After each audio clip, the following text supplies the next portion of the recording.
This is an interim report which is sub judice. It has been given to the court in terms of the mandate that was given to us, and we've done part of the work and submitted that as was required. It's an ongoing process, and therefore, until the final report is out, it's difficult to say one way or the other what the final report is actually going to say.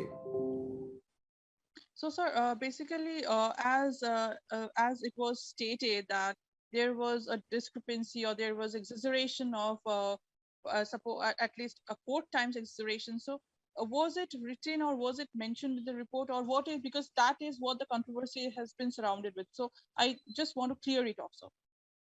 So, if you go through the report, you'll see that oxygen requirement is a dynamic process, and therefore the requirement will change from day to day and from time to time as the pandemic behaves, and therefore the needs and what was being supplied will vary, and therefore that is what the report has tried to bring out in terms of using the formula which is available and which the government of India also use as to what would be the need for oxygen, considering the number of beds, ICU beds and routine beds that are there at a given point in time, and what is the demand that is being made.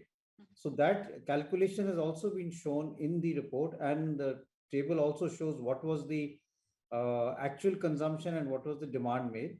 And based on that, interpretation can be drawn. But like I said, it's sub judice. It is there on the table, and you can see how it has varied from day to day. So that is also given in the report in terms of the hospitals that responded and in terms of their beds and ICU beds that they had and their supposedly purported oxygen consumption. And it was obvious that there was it was not matching, that considering the number of beds that you have and the number of ICU beds that you have, your oxygen consumption seemed to be disproportionate. So I'll say that the report is still interim. Secondly, the requirement of the uh, the the oxygen requirement and what was actually used has been shown there, and the discrepancy has been there. It's not correct to say that it was less or more, because that is something which is dynamic and has been mentioned in the report. So I think an unnecessary controversy is being created that it was more than this or less than that. The report clearly mentions it, and if someone needs clarification, they can look at the interim report or wait for the final report.